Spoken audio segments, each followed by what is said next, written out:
dans cette thématique et on va chuter directement sur l'image qu'on a de l'entrepreneur.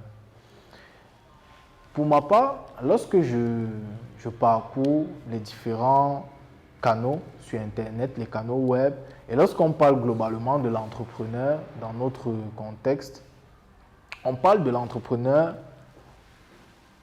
on l'identifie spontanément à ces deux visages. Je ne sais pas si vous les connaissez, il s'agit de Elon Musk et Jeff Bezos.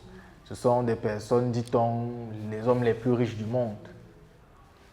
Il y a des moments où par semaine, ils se font des petites concurrences où tel jour, lundi, c'est Elon Musk qui est le plus riche, mardi, c'est Jeff Bezos qui est le plus riche. On ne sait pas sous quelle modalité, en 24 heures, en 2 heures de temps, en 2 minutes, l'un dépasse l'autre, l'autre vient le dépasser. Et ce sont des fortunés qui ont tellement d'argent à tel point que lorsqu'on parle d'entrepreneurs, voilà les visages qu'on voit globalement. Vous voyez un peu. Mais beaucoup plus derrière cette image, on dépeint de l'entrepreneur, c'est-à-dire c'est une personne qui, dit-on, posséderait des fonds illimités. C'est-à-dire, chaque fois qu'on parle de l'entrepreneur, vous allez voir des contenus sur le développement personnel, on vous explique ou on cherche à vous tailler une image de l'entrepreneur comme étant quelqu'un qui a des fonds vraiment illimités, il peut décider de tout, il peut se lever un bon matin, ne rendre compte à personne de ce qu'il fait, il est libre, puisqu'il a son argent, personne ne peut rien lui imposer sur terre. Et derrière, il est le seul maître à bord. C'est-à-dire, personne n'a quoi que ce soit à lui dire. Personne ne lui donne la direction.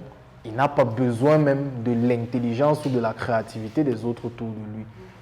Il est la seule personne qui fonctionne, qui peut vous donner des idées ou qui, à son niveau, peut implémenter des choses extraordinaires et beaucoup plus, il peut influencer même l'État.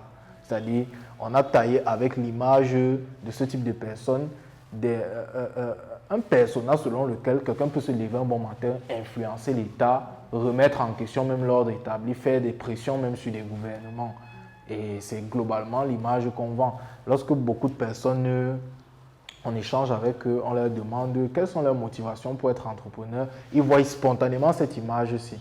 L'image de quelqu'un qui peut s'acheter ce qu'il veut, peut faire ce qu'il veut, quand il le veut, décider d'aller aux Maldives, décider d'aller sur la Côte d'Azur, avoir 1001 voitures, quelque chose d'utopique en fait. C'est beaucoup plus quelque chose d'utopique parce qu'avant d'arriver là, il y a un travail. Et même eux, à leur niveau, ce sont des personnes qui n'ont pas les mêmes objectifs que nous, on aurait dans notre contexte. Pour un continent comme le nôtre, par exemple, eux, ce sont des personnes, que ce soit Jeff Bezos, que ce soit Elon Musk, ils ont des projets qui n'ont rien à voir avec l'humain, si on peut le dire ça comme ça. Ils ont des projets de transhumanisation. Ils financent de la recherche dans la robotique où on va pouvoir substituer un bras humain à un bras mécanique.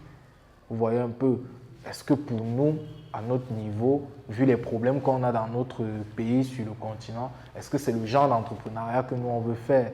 Vous voyez un peu, eux, ils ont leur logique à eux, ils ont cette propension à rechercher, dit-on, le progrès, le développement, et j'en passe.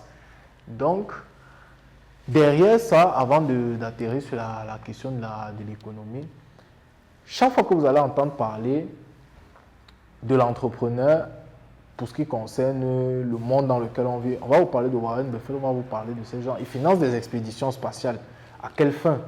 On se demande, est-ce que l'entrepreneur est entrepreneur le jour où il s'est permis de financer une expédition sur la Lune? Dans quel but? Eux, par exemple, ils ont la propension à aller rechercher du pétrole. On ne va pas sur Mars parce qu'on veut aller.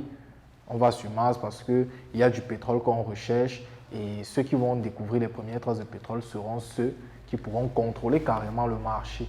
Ouais, un peu. Donc, il y a vraiment une recherche accrue du profit. C'est-à-dire c'est le capitalisme à l'état pur où l'humain n'a pas vraiment sa place. Si vous êtes dans une entreprise comme Twitter, je ne sais pas si on va vous accorder un temps d'écoute pour savoir comment est-ce que vous évoluez, est-ce que vous avez des difficultés à votre niveau qui vous empêchent d'avancer dans le travail. Twitter, SpaceX, Tesla, c'est des grosses entreprises où l'entreprise prime sur l'humain. Ça veut dire que si vous avez un problème, ce n'est pas le problème de l'entreprise. On veut que vous soyez productif, on veut des capitaux.